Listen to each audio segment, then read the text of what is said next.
जय गुरु गोरखनाथ। ओम नमः शिवाय। मैं किस्मतनाथ। नवरात्रे आ रहे हैं। अगर आप लोगों ने नवरात्रों में भोलेनाथ के व्रत रखने हैं तो 11 दिन का आप लोगों ने संकल्प लेना है।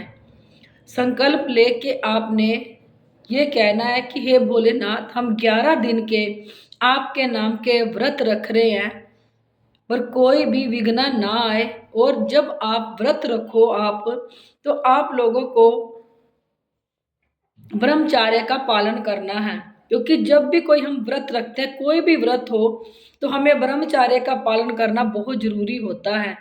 इससे हमें बहुत ज्यादा फल मिलता है। और अगर आप ब्रह्मचार्य का पालन करके संकल्प लेके 11 दिन के भोलेनाथ के व्रत रखें तो आपको बहुत ज्यादा फल मिलेगा इन नवरात्रों में। अगर कोई ज्यादा बहुत ज्यादा अपने फल पाना चाहता है, अपने कर्मों को बढ़ाना चाहता है, तो नवरात्रों में भोलेनाथ के 11 दिन का संकल्प लेके उनका व्रत रखें। व्रत में आपने क्या करना है, जो देखो दिन रात का व्रत रखेगा उन्हें एक बार सुबह फल खाना है और एक बार उन्हें रात को फल खाना है। और जो सिर्फ दिन दिन का व्रत होगा, यानी कि सुबह से लेकर सूर्य ढलने तक का व्रत होगा, उन्हें एक टाइम ही फल खाना है। आप दूध पी सकते हो, दोनों व्रत में फल खा सकते हो, मीठा पानी पी सकते हो। इसके अलावा कुछ नहीं कर सकते, क्योंकि जब तक हम अपने शरीर को कठिनाई नहीं देंगे तब तक हमें व्रत का फल नहीं मिलेगा। कठिनाई दे के ही हमें व्रत का फल मिलता है। उसके बाद आपने जब 11 दिन का व्रत रख लोगे तो आपने क्या करना है, आपने भोलेनाथ के मंदिर में जाना है। वहां जाके आप घर से चावल ले जाओ। गंगा जल मिल जाए तो बहुत अच्छा है आप लोगों के लिए, क्योंकि गंगा जल भोलेनाथ को अति प्रिय है, वो भी उसको जरूर चढ़ाओ। कच्चा दूध ले जाओ और चने की दाल ले जाओ, क्योंकि चने की दाल भी उन्हें बहुत पसंद है। और फ्रूट ले जाओ, केले का फ्रूट उन्हें सबसे ज्यादा पसंद है। जोड़े में ले जाओ, 2 केले ले जाओ उनके लिए। और आपने जब आप व्रत रखो तो घर में देखो दीपक नहीं जगाना, घर में पूजा नहीं करनी, क्योंकि घर में नेगेटिविटीज होती है और हम लोगों को पता नहीं चलता। क्योंकि ये कलयुग है, कलयुग में घर घर में नेगेटिविटीज मिलेगी आप लोगों को। देखो जिस घर में दारू मीट अंडा, वहां तो देखो जरूर मिलेगी ही मिलेगी। इसलिए आप लोगों ने घर में पूजा नहीं करनी। एक दीपक आपने मंदिर लेके जाना है, वहीं पे आपने एक दीपक जला देना है। दीपक ये नहीं है कि आप सारा कुछ शिवलिंग के ऊपर चढ़ा के और अपने घर आ जाओ, नहीं। वहीं बैठ के आप लोगों ने एक माला तो आप लोगों ने राम राम की निकालनी है, क्योंकि भोलेनाथ को राम बहुत प्रिय है। अगर आप भोलेनाथ को राम नाम का नाम सुनाएंगे, जाप करेंगे, तो आपको फल मिलेगा। एक माला आप राम की निकाल लो और 5 माला आपने ओम नमः शिवाय की निकालनी है। अगर आप ज्यादा से ज्यादा अपना फल पाना चाहते हैं और अपने कर्म को बढ़ाना चाहते हैं, तो मंदिर में ही जाके दिया जगाए और मंदिर में ही बैठ के एक राम नाम की माला निकाले और 5 माला आपने ओम नमः शिवाय की करनी है। घर में आपने कुछ भी नहीं करना, क्योंकि घर में करोगे तो आप लोगों को फल नहीं मिलेगा। आजकल क्या है, लोग व्रत भी रखते हैं, सब कुछ कर रहे हैं, फिर वो सोचते हैं हम इतना कर्म कर भी रहे हैं और हमें फल नहीं मिल रहा। क्योंकि इसीलिए फल नहीं मिल रहा, क्योंकि किसके घर में क्या है किसी को नहीं पता, क्योंकि ये सूक्ष्म में होती है और हम सूक्ष्म में इन चीजों को देख नहीं सकते। इसलिए आप लोग मंदिर में जाके ही कार्य करें तो बहुत अच्छा होगा। और जिन लोगों ने दिन दिन का व्रत रखना है, वो शाम को अपना व्रत खोल सकते हैं। शाम को जाके अपना हलवा ले गए, थोड़ा सा हलवा बना के ले गए, वहां जाके भोलेनाथ को हलवा अर्पण कर दिया, जाके चढ़ा दिया। वहीं जाके आपने अपना व्रत खोल लेना है। फिर वहीं बैठ के आप लोगों ने शाम को भी एक माला आपने राम की निकालनी है और 5 माला ओम नमः शिवाय की निकालनी है। वहां अपना व्रत खोल के आप अपने घर जाके जो आपका दिल करता है आप रोटी सब्जी बना के आप लोग खा सकते हैं।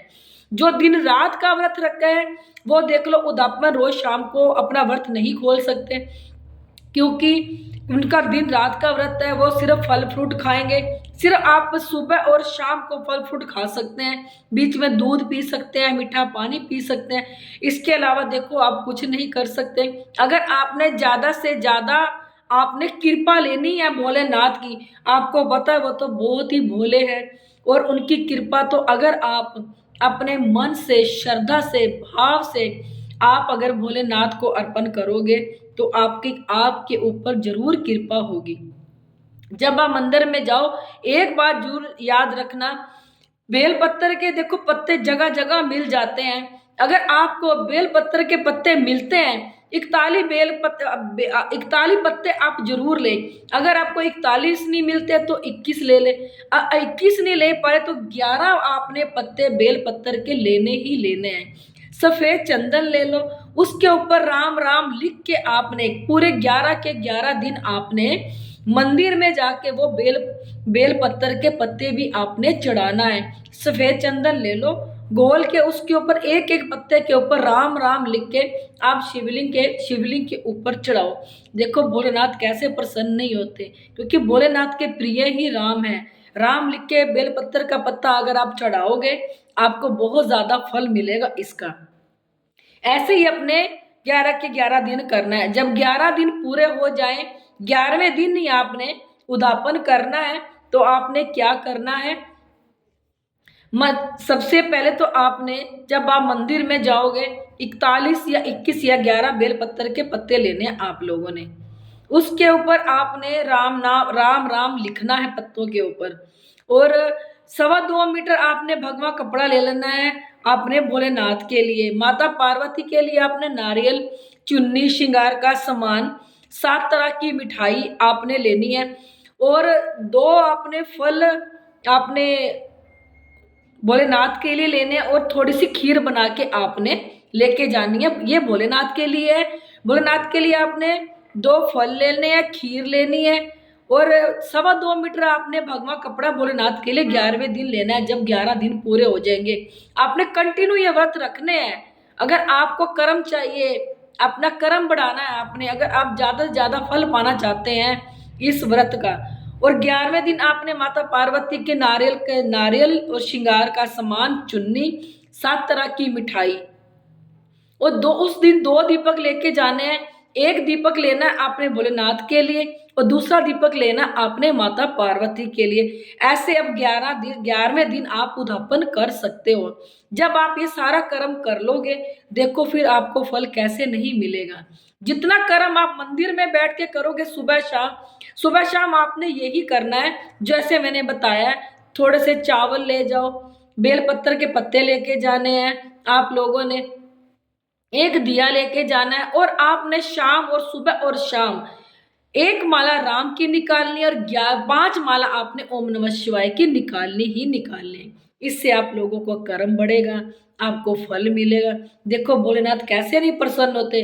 भोलेनाथ देवताओं में वो परमात्मा का रूप है, वो भोले हैं इतने कि आप उनको श्रद्धा भाव से कुछ भी अर्पण करोगे तो वो प्रसन्न जरूर होते हैं। बस मैं आप लोगों को इतना ही कहना चाहती हूँ। अगर आप लोगों को मेरी वीडियो अच्छी लगती है, इसे लाइक, सब्सक्राइब और शेयर जरूर कर दिया करो।